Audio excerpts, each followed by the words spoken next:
Hello Third Stall friends, my name is Doug. Welcome to Third Stall Garage, channel about the restoration and repair of cars, working on a classic Mustang and a vintage Beetle.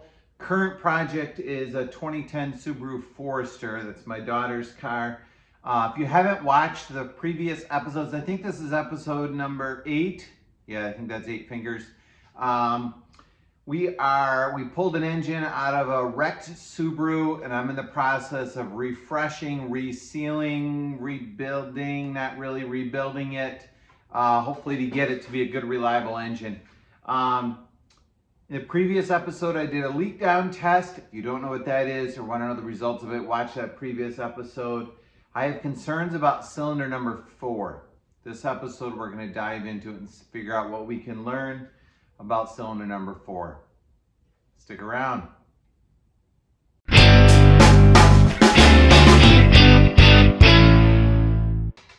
When I did the leak down test, cylinder number 4 performed significantly worse than cylinders 1, 2, or 3 did. I have concerns about the rings. So I think today I'm going to take this off the stand, set it on the workbench, and we're going to see if we can disconnect the cylinder, not the cylinder head, the piston head from the connecting rod, pull it out and take a look at the rings and see what we can find. Let's get it up on the bench. I don't think I would be able to do this with the engine block, the V8 engine block off my Mustang, but this is pretty convenient to be able to just grab it, set it on the bench.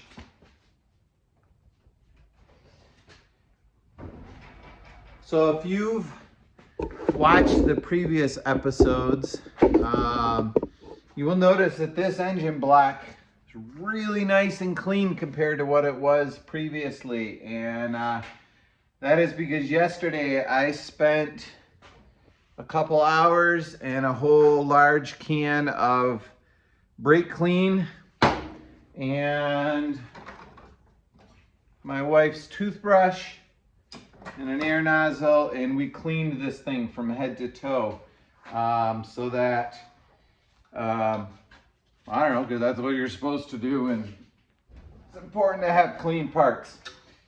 So I'm going to take this engine stand off the back, we'll rotate it a little further, and then we'll get started on cylinder number 4. All right, she's sitting on the bench. I think what has to happen is this cover plate comes off. Here's piston number 4. I will remove this, and then I think we turn the crank until we can access the pin at the end of the connecting rod to disconnect the cylinder head.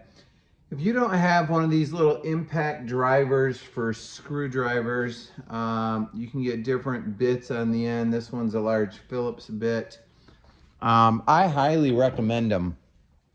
Mine was an incredibly inexpensive one, and were I to do it again, I'd get a better quality one. But that was what I could afford at the time. Basically, it's a little manual impact driver. It just cracks the screws loose, just like that. It's pretty sweet. Tool worth getting. Can help you get a Phillips bit out that, or you can put a socket on the end of it that you might not be able to get somewhere else. All right, I'm gonna take this cover off. We'll find the piston. So we got that little cover off. Let me see if I can show you what I see inside. If you look inside there, you can see the pin. To be honest with you, I don't know what you can see or not.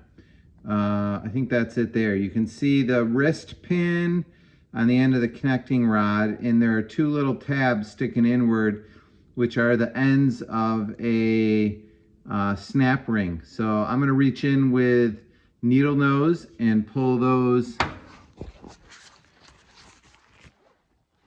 that snap ring out. And then I need to get that pin out, which I think has to happen all the way from the other end of the block. I think.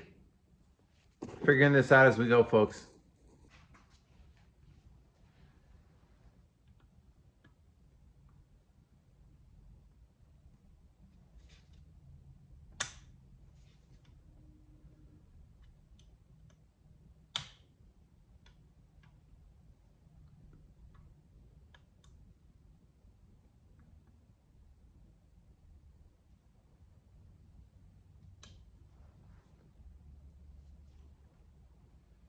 She's out.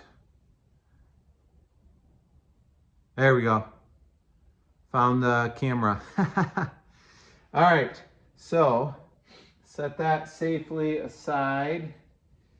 And then we need to get that pin out of there, which I think we need to do from this side. Let me show you. I'm back. Did you miss me? I was gone because in order to get that cover out, you need a 14mm hex drive, and I didn't have one. So Harbor Freight didn't have one either. Thank you, AutoZone. I don't know how hard this will be to get out. Not too bad.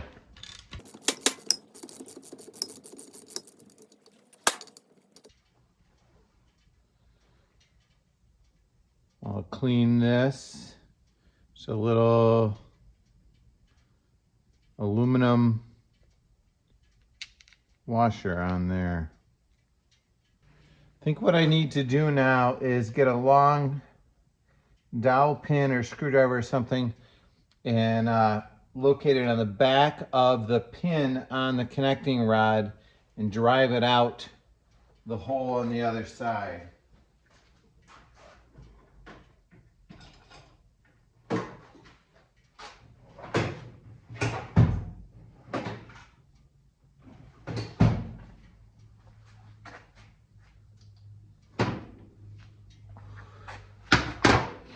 I don't have a long dowel driver, but I do have a long screwdriver. So we're gonna give this a try. You're probably gonna get a view of the back of my head.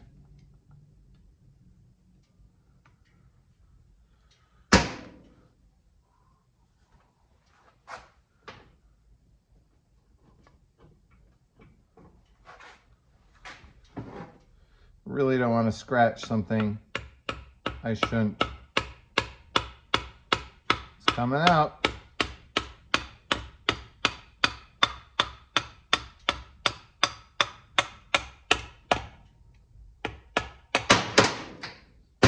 That was a good sound, I think.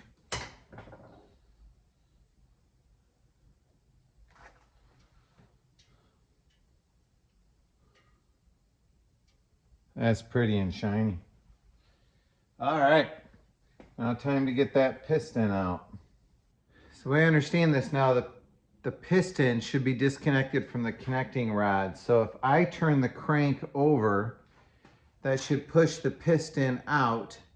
But then when the crank pulls the connecting rod back, it's gonna fall out of the piston and drop to the bottom of the cylinder bore, which I don't wanna scratch that. So what I'm gonna try to do is see if I can stick a finger in there or a shop rag or something to try to protect the bottom of the cylinder wall.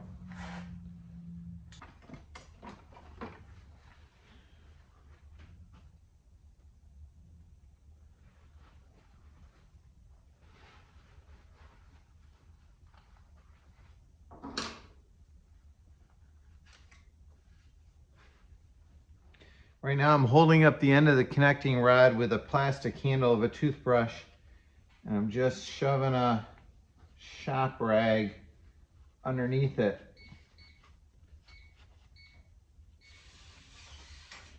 In theory, this is a good thing. Here's the end of the connecting rod. See if I can zoom in for you. So this is what I tried to protect. It didn't work. The shop towel was under the back of it. What I ended up doing was taking the piston, I've cleaned the top of it off, and you turn it so it's normally this way. Turn it a little bit with your fingers. You can kind of catch these relief marks, and then turn the crank over, and when the connecting rod comes out, it pushes the piston out.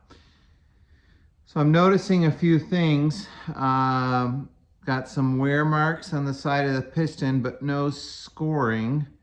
Hoping that's a normal amount. There is a fair amount of black buildup, which makes me nervous that a previous owner might not have done the greatest with oil changes. The top two rings are loose. They will turn. The bottommost ring, which I think is called like an oil scraper or oil wiper or something. I can't tell whether that one moves or not. The other thing that was interesting is the gap in this top ring is only about 5 degrees off of the gap in the next ring. And I think they're supposed to be like,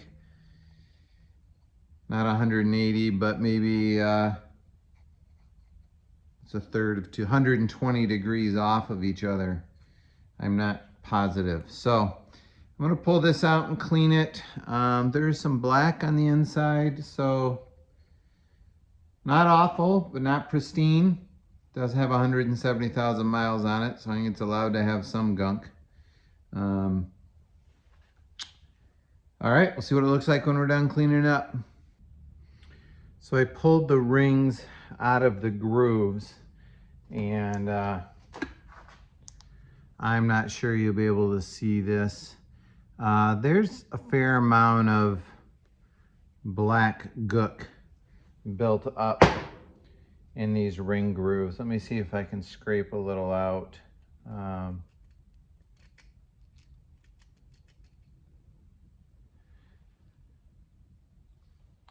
So the top two rings that were solid moved freely. This oil scraper ring did not. And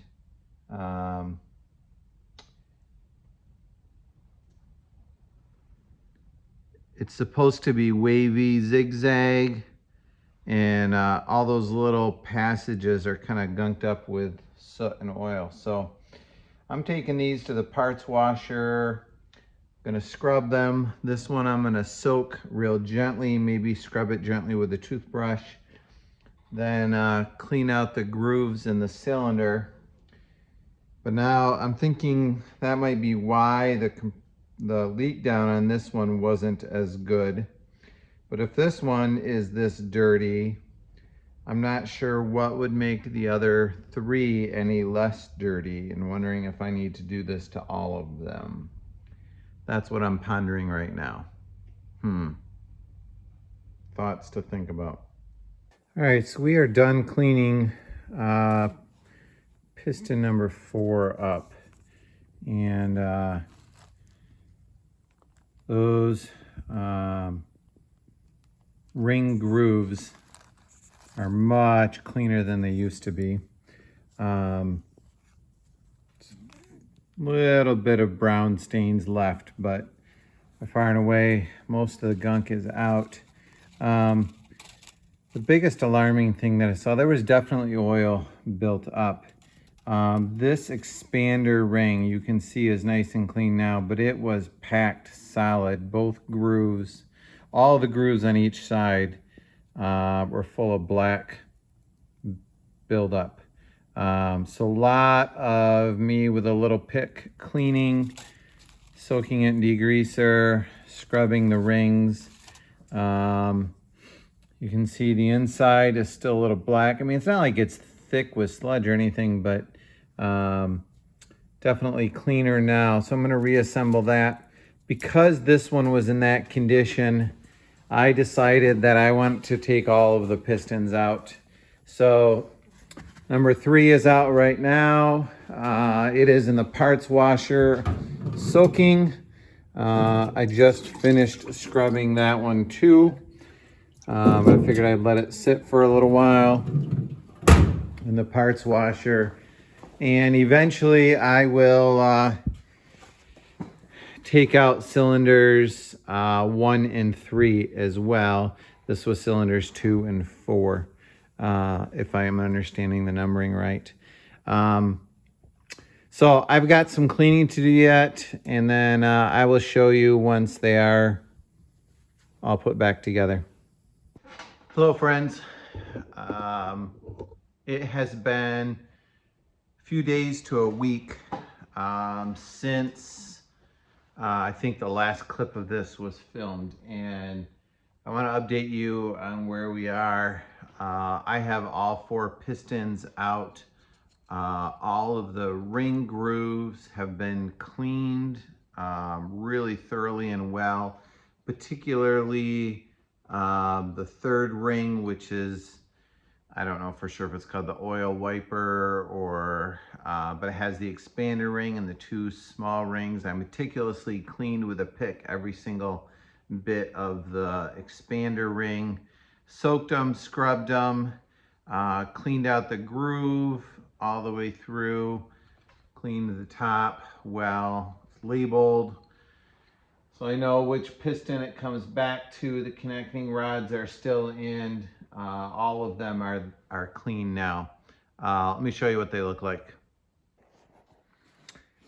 You can see wear marks on the side, but there are not like scratches up and down that I would have expected to see had I had really worn connecting rod bearings and was starting to get some severe piston slap.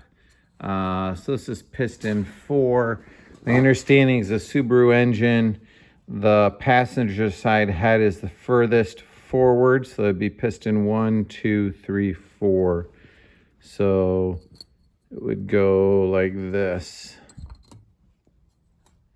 But all of them are nice and clean. I mean, you can still see that there's oil residue inside some of them, but overall they're nice and clean. The other thing that I did was to clock the orientation of the rings properly.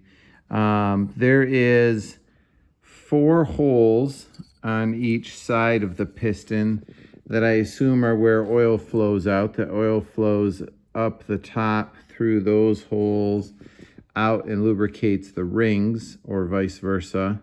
There also is a hole right there. See if my phone will focus on it. Nope. There we go. And I'm probably going to try to zoom in with the software. The upper ring of this oil ring, so there's a ring, the expander, and another ring. If you look at my fingernail, there is a small tang on that upper ring that goes into that hole. Well, in theory, there's a small gap between the right end of the ring and the left end of the ring that a little bit of oil, or a little bit of, combustion gases will get down.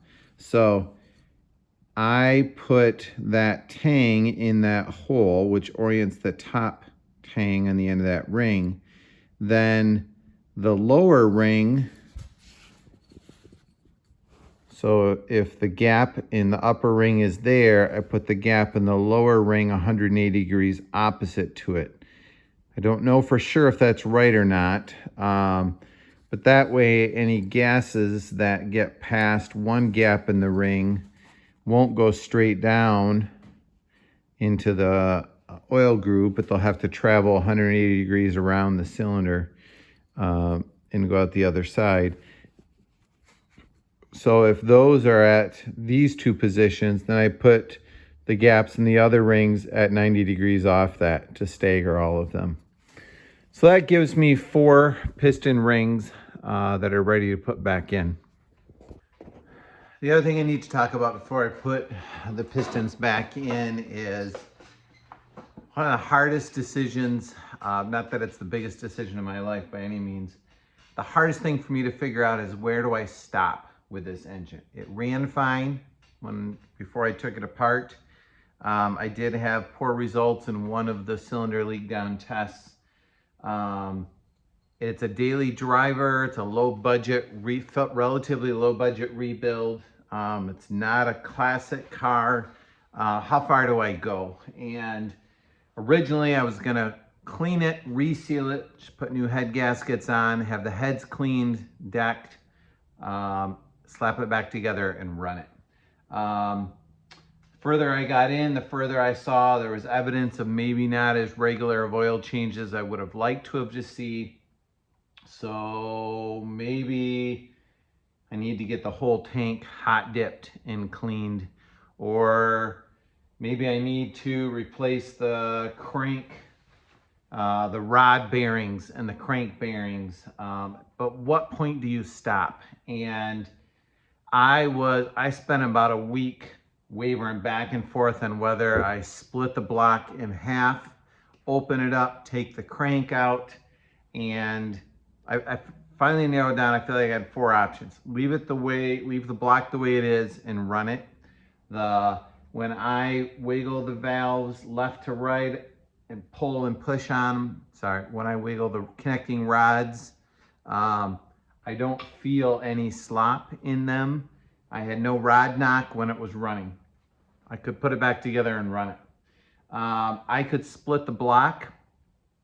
I've never done it before, so there's a learning curve there, and will I get it back together right, sealed and things like that worry me. I could split the block, pull it apart, just buy cheap bearings off Amazon and figure used bearings are better than bearings with cheap bearings are better than used bearings with 170,000 miles on them. Assume that the journals in the crank aren't that worn, so I don't need to grind the crank or hone out the crank shaft or line hone the crank bore. I could tear it apart and bite the bullet and spend another 200 bucks on rod bearings or 175 from Subaru and figure new bearings on an older crank are better than old bearings on an old crank and put it back together and run it. Or I could buy new bearings, bring the whole thing to a machine shop, have them grind the crank, order oversized bearings, balance it all, put it all back together, and then I'm in, I don't know, another 500, 600, 700 bucks. The tough thing with that is it's an opinion question, right? Nobody knows if this thing's gonna run for a month or 200,000 miles, the way that it is. So I really appreciate the people in the Subaru Mechanics Facebook post. I was a prolific poster, asking lots of questions over the last week, and really came to the decision, and I feel a lot of peace with it, that I'm not gonna split the block. There was no rod knock. There's no evidence of looseness in the connecting rods. As long as we don't ever starve the engine of oil, I think the odds, there's no guarantees ever, that these crank bearings and connecting rod bearings will last. You know, my banking on this is that they'll go 300, 400,000 miles if this Subaru, and we'll take good care of it once she's running. But that at some point you need to say good enough is good enough. A lot of people said, you know, you can put top dollar into an engine, and who's to say that 6 months from now you don't hit a deer, slide off the road, it ends up in the ditch, or you decide to go a different road and you get a different car or something like that. So we had to draw a line somewhere. I've drawn the line. The pistons are out. I did not buy new rings. I just meticulously cleaned and detailed these. So I'm going to start reassembly today. So I will clock the rings on piston number 1. It will go into the ring compressor, which will squeeze the rings. Basically, this is like a large hoop that goes around your rings. You tighten it with this little ratchet device. You sit it on top, and because it's squeezed all the rings together, then you can tap the piston and it will slide out of this down into the block. Because with the rings on there like such, sorry, I must not have that square. You know, with the rings expanded, There's no way for it to go in without squeezing those rings. So that's what this tool does. Once it's in, I've got to reach through this hole on the side here and put the pin through the end of the connecting rod into the piston head and then install the snap ring. I don't really know how to do that. I got to figure that out yet too. So let's try to figure it out. All right, time to do this. Time to get piston number 1 installed. You can see my number 1, so I remember which one this came out of. I believe this little dot here indicates the front of the engine. There's also an R cast in it to show you this comes from the right side.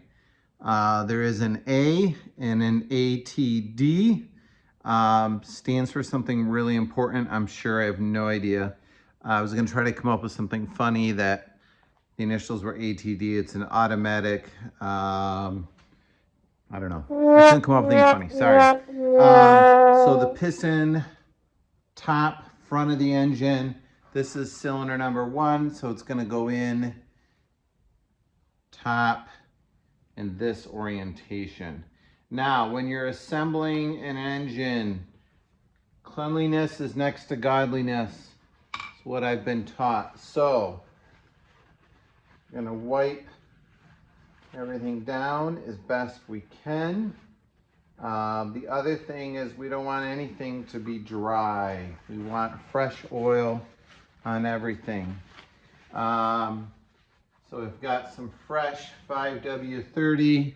It's really important that you have it in an old oil can like this. Why, you ask? Doesn't matter how old the oil can is. It's because engines can sense whether you're cool or not. And, you know, just having a really old oil can like this is just cool. All right, so I've slathered it in oil, just wiping it around. The other thing that I've come to trust is the human touch. The human skin, although the older I get, the less sensitive mine is, you can feel like a piece of grit. You can just feel it in your fingers. So you want to make sure you wipe all of it down so that there's not a piece of grit that has somehow got onto inside your engine. So wipe it out, make sure your rings are all clocked. Again, I don't know for sure if I'm doing it correctly according to Subaru. My understanding is the rings will float a little bit and move, but I have basically all 4 rings clocked 90 degrees from each other. I've wiped down my ring compressor, the fresh coat of oil, wiped it down to make sure that there is no dust in it.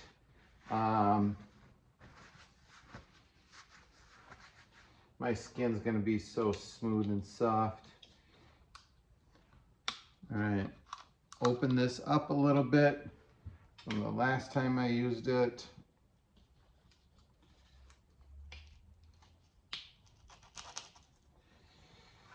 All right, the compression rings here are on the bottom side.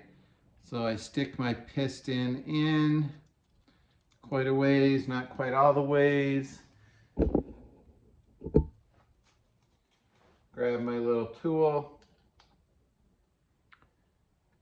You're not able to see this. Not that this is the most exciting thing in the world either, but if you've never done it before, you're curious.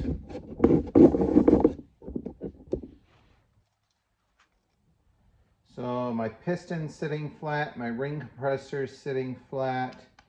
I'm going to start to tighten this up, starting to compress the rings. Yeah, that's it like that. You want to squeeze it as tight as you can. Ratchet it so you can't get it to go anymore. So last click. Now my rings are all compressed in there. the piston's not sticking out the bottom at all. So I'm going to take the back end of my hammer and stick it so that the bottom of the piston is just sticking out proud from the bottom of the ring compressor. That will allow me, let me get you back up a second.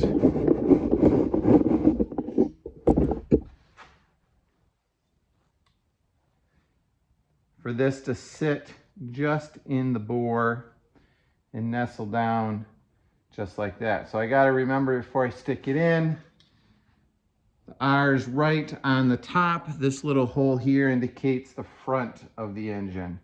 So my piston skirts are up, down. And we're just about ready for the magic moment.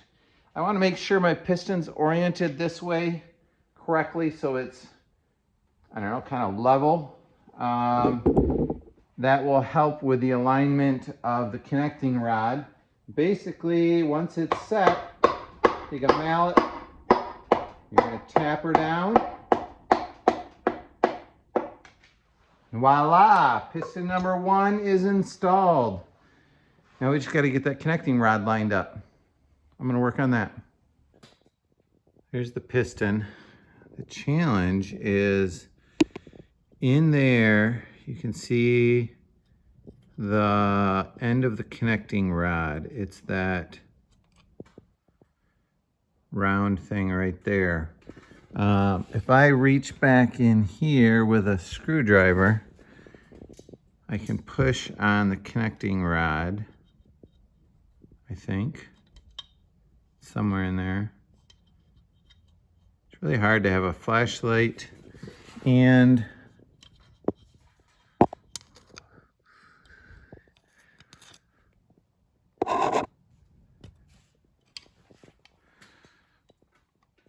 there we go. So now I'm pushing on the connecting rod with the screwdriver. See, the connecting rod swings left to right. So I need to push the piston down. I'm going to use the back of my hammer to do that. You see the piston start to come down. And there's the hole for the wrist pin in the piston.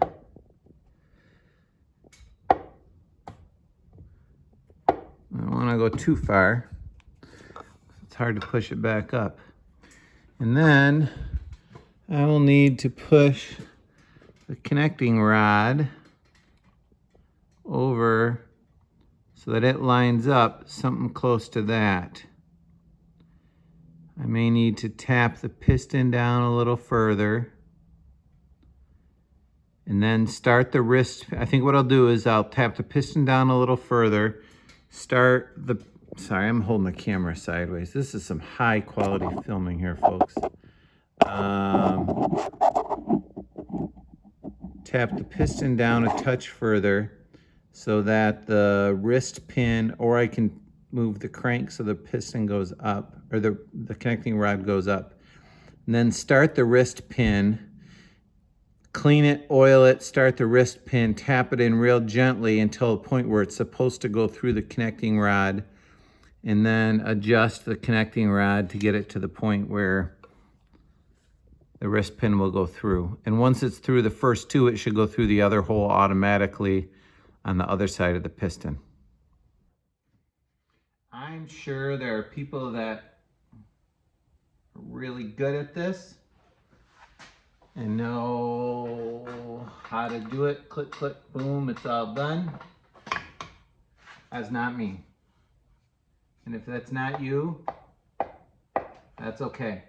Just remember, the biggest thing you need is a willingness to try carefully and slowly. Seems a little bit like my piston has rotated a touch.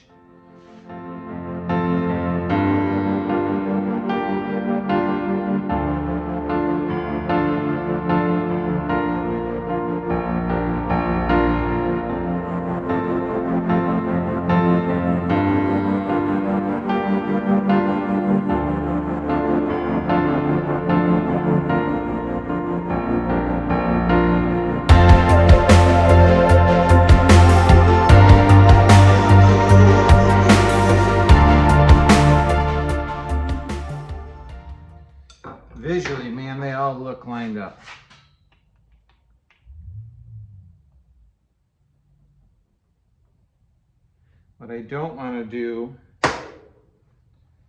is start the pin on an angle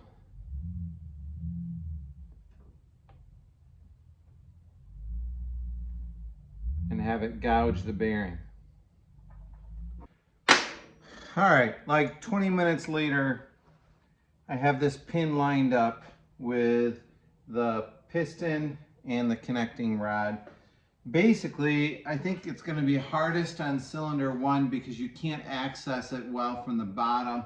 So I spent a lot of time just staring at this end of it, doing my best to visually get the 2 holes in the piston lined up with the hole in the connecting rod. And I believe that I'm there now, and I have the pin is going through the connecting rod, and it should go through the other side of the piston.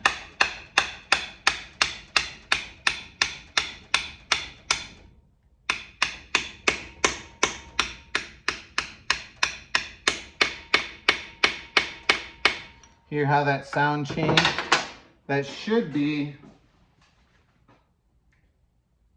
that the pin has dead-ended into that retaining clip. So I should also be to the point at which the retaining clip from my baggie labeled cylinder 1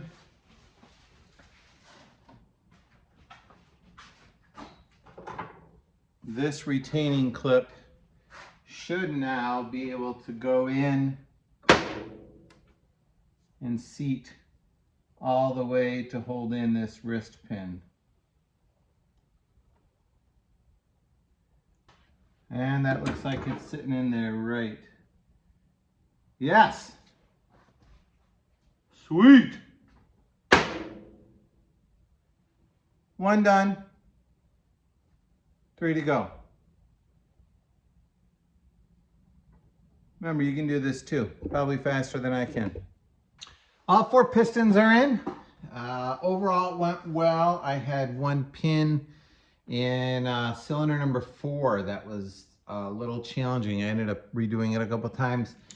But this is cool to watch. You know, for those of you who have never seen an internal combustion engine, the pistons go up and down. I don't know. I will forever think that is cool. It's kind of neat also. Let me show you the crank on the bottom. So as you turn the crank, you can see it spin here. So this connecting rod goes down to this piston. This one goes up to that piston. You can see it crank that way too. All right, guys, I think we are close to wrapping up this video. Where I am with the project is I am waiting on parts from Subaru for a gasket reseal kit and new head gaskets. Once those come in, I don't know for sure if the kit comes with new valve guides and stems. So I'm going to check that, and then these will go off to the machine shop to get them cleaned, the valves pressure tested, and the mating surface checked for flatness. Then I'll get those back, and then I can begin reassembly. Once I have the resale kit, I'm going to go around and replace, you know, every O-ring, all of the gaskets. I'll pull the PCV valve out and check that, and then I can begin reassembly. So we're making progress slowly but surely, but I feel like we're to a spot where we've got a good, clean base to start rebuilding the engine from. So hopefully you're enjoying this adventure, this learning curve. I've never pulled pistons in and out of a Subaru engine. So hey, there's a first for everything. Thanks for being part of it. Give it a thumbs up, share it with somebody, give your mom a hug, and have a great day. Thanks, have a good one. Bye.